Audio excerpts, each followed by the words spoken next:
इस वीडियो में खास बातचीत के लिए खास मेहमान हैं जिनका नाम है विकास यादव जी, जो पालीगंज के रहने वाले हैं। और विकास जी जो हैं शिक्षा सलाहकार समिति से जुड़े हुए हैं। आप ग्राउंड लेवल पे जाएंगे तो जो स्थिति है शिक्षा की, उसको सुधार करने का सरकार की तरफ से एक प्रयास है। और जो एक शिक्षक को नियोजित का दर्जा है, इसको राज्यकर्मी का दर्जा मिलेगा, तो ये उनके प्रति एक सम्मान है। और शिक्षक उड़ान एक ऐसा प्रयास है जो पैसे के अभाव में जो बच्चे आगे पढ़ने के लिए उच्च तकनीकी प्रबंधन के क्षेत्र में और सब चाहते थे कि हम कहाँ से पैसा लाएंगे, हम गरीब हैं। तो चूँकि सरकार की तरफ से बहुत सारी योजना है जो सरकार के लाख प्रयास के बाद, प्रचार प्रसार के बाद भी उन तक नहीं पहुँच पाता है। तो हमारे एक सोशल मीडिया प्लेटफॉर्म है और ग्राउंड पे भी टीम है जो जाकर के बच्चे को काउंसलिंग करती है कि आप अगर किस सब्जेक्ट से क्या पढ़े हैं, तो आप किन किन कोर्सों में जाकर के आप इसका लाभ उठा सकते हैं और इसके लिए पैसा भुगतान सरकार के माध्यम से होगा। Mahavidya global school, education for new generation, जहां मिले आपके बच्चे को शिक्षा भी, संस्कार भी। Co-curricular activities, yoga, e library, play school, indoor games, sports, smart classroom, cricket academy और एक्सीलेंट एकेडमीज का परफेक्ट मेल। Registration open. Mahavidya global school, NH 139 near AIIMS, Phulwari Sharif, Patna. नमस्कार, मेरा नाम अनूप नारायण सिंह है। आप बिहारी खबर के डिजिटल प्लेटफॉर्म को देख रहे हैं। हमारे साथ इस वीडियो में खास बातचीत के लिए खास मेहमान हैं जिनका नाम है विकास यादव जी, जो पालीगंज के रहने वाले हैं। और विकास जी जो हैं शिक्षा सलाहकार समिति से जुड़े हुए हैं। तमाम बिहार के छात्रों के लिए पूरा इन्होंने अपना जीवन समर्पित कर दिया है। इनसे हम बातचीत कोई राजनीतिक मुद्दे पे करने नहीं जा रहे हैं। मुद्दा है बिहार में शिक्षकों को लेकर सरकार के द्वारा की गई बड़ी घोषणा। नियोजित शिक्षकों को लेकर सरकार ने घोषणा की है कि बीपीएससी से उनकी एक परीक्षा ली जाएगी, उसके बाद वो सरकारी कर्मचारी हो जाएंगे। जो शिक्षक बहाली की प्रक्रिया बिहार में चल रही है उसे तेज की जाएगी। जो बहाल होंगे वो अब नियोजित नहीं बल्कि सरकारी शिक्षक कहे जाएंगे। सवाल आपके भी जेहन में होगा कि आखिर 24 का लोकसभा का चुनाव है, फिर सरकार को बीपीएससी से डायरेक्ट बहाली कराने की जगह फिर ये बातें क्यों आई कि अब नियोजित शिक्षकों को सरकारी शिक्षक कर दिया जाएगा, या जो नई बहालियां होंगी बिहार में शिक्षकों की वो अब सरकारी शिक्षक कहे जाएंगे। विकास जी, सबसे पहले स्वागत। सबसे पहले आपके तमाम दर्शकों का मेरी तरफ से नमस्कार।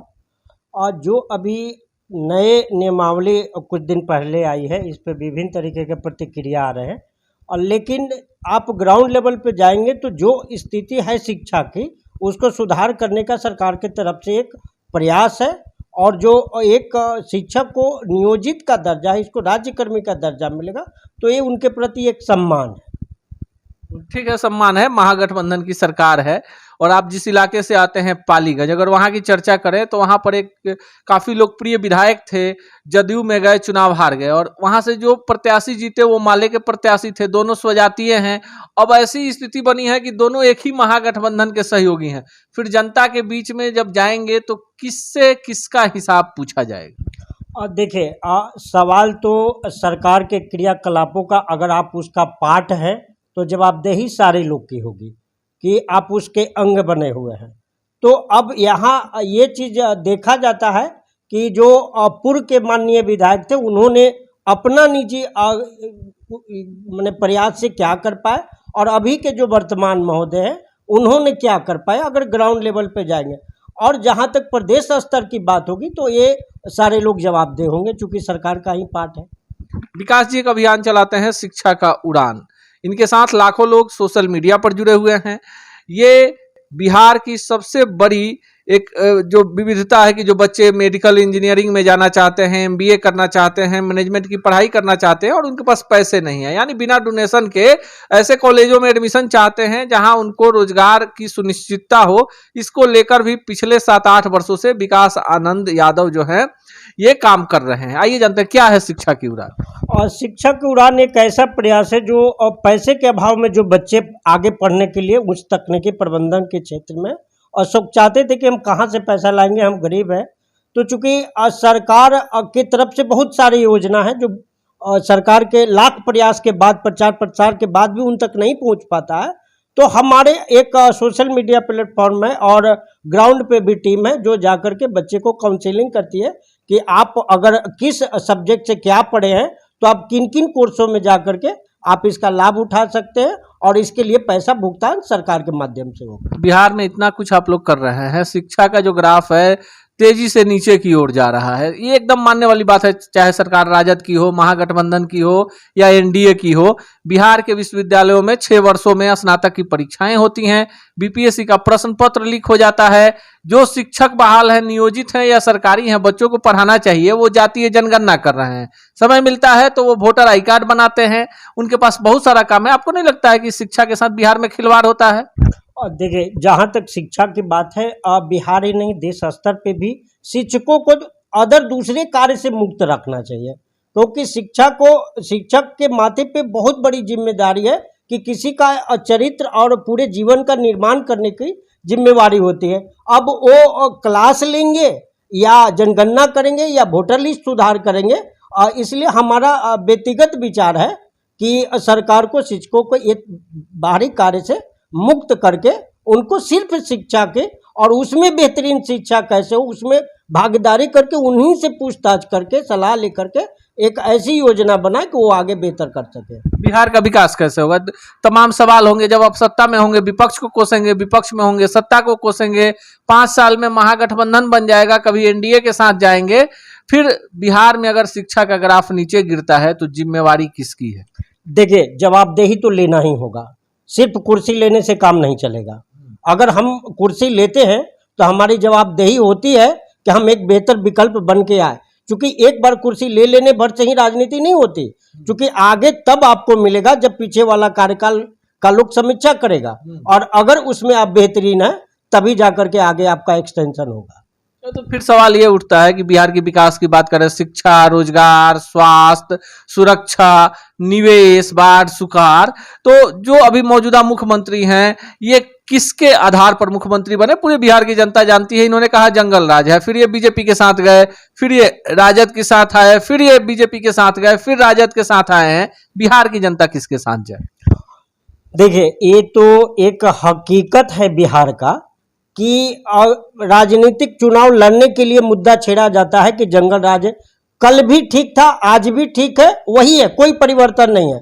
बस कहने का हो जाता, हम साथ रहते हैं। अब ले ले कि अब भाजपा वाले साथ हैं तो चलिए सब अच्छा है, और नहीं है तो ध्यान इस बात को रखना है कि आप जो जंगल राज बिहार को कर रहे हैं और आप बिहार का ही हैं तो आप बिहार का सबसे बड़ा दुश्मन है। आप बिहार को बाकी प्रदेशों में नीचा दिखा रहे हैं और इसके लिए आपको माफी बिहार से मांगनी चाहिए। कौन कह रहा है? कौन कह रहा है? जो मुख्यमंत्री हम वही कहते थे। देखिए, चाहे कोई भी कहे, ये सवाल ये नहीं है, हम तो वो तमाम लोग को कहेंगे ना कि कम से कम आप राजनीतिक मुद्दों पर आधारित लड़िए।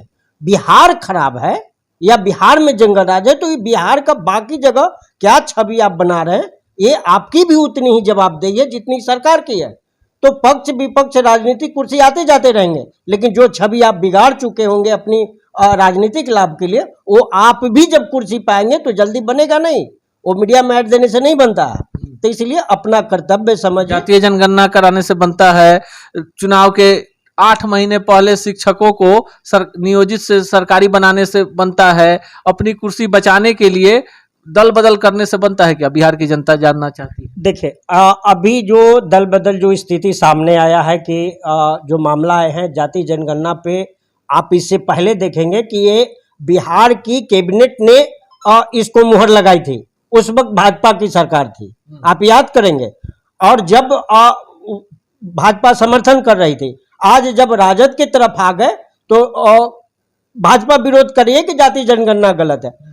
एक लिहाज से एक चीज देखें कि कोई भी योजना जब आप बनाते हैं तो ये आपको जानना पड़ेगा कि किस टाइप के लोग कितना हैं, और जब तक वो डिटेल वे में नहीं लेंगे तो ऊपर पे बैठ करके एक रूम में बना लेने से योजना कभी भी नहीं होगा। जैसे उदाहरण के लिए ले ले, आज तक इंदिरा आवास को आवास लोग को मिलता ही रहा और अभी भी लाखों लोग का बाकी है, इसलिए कि अंदाज पर बनाई गई योजना है, कागज पे, चूंकि एक कमाई का जरिया है। पहले लोग बोलते भी थे कि जो सरकारी योजना बनती है वो बाबू लोग का कमाई का जरिया होता है, ये वही बन रहा। ये जाति जनगणना करा रहे हैं, उनको भी मैं कहना चाहूंगा कि कम से कम ग्राउंड पे जाकर के बनाए और इसका कुछ पॉजिटिव असर दिखे, ताकि जो लोग भी बोल रहे हैं नेगेटिव, उनको भी सोच बदलने के लिए अवसर मिले।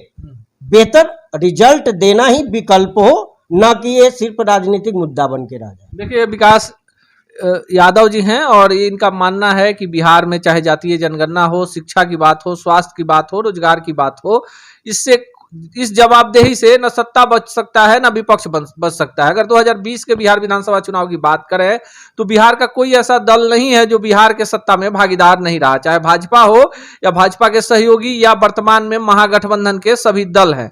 जब 2025 में बिहार विधानसभा का चुनाव होगा और उससे पहले जब 2024 का बिहार में लोकसभा का चुनाव होगा, ऐसे में जब सत्ता और विपक्ष लोगों के बीच वोट मांगने जाएंगे तो उन्हें देश के मुद्दों से इतर बिहार में हो रहे विकास योजनाओं पर भी जवाब देना होगा। मूलभूत जो समस्याएं हैं ज्यों की त्यों हैं, बात चाहे जातीय जनगणना की हो या उन तमाम योजनाओं की, उस पर भी विकास यादव का कहना है कि इसका एक सार्थक परिणाम निकलना चाहिए।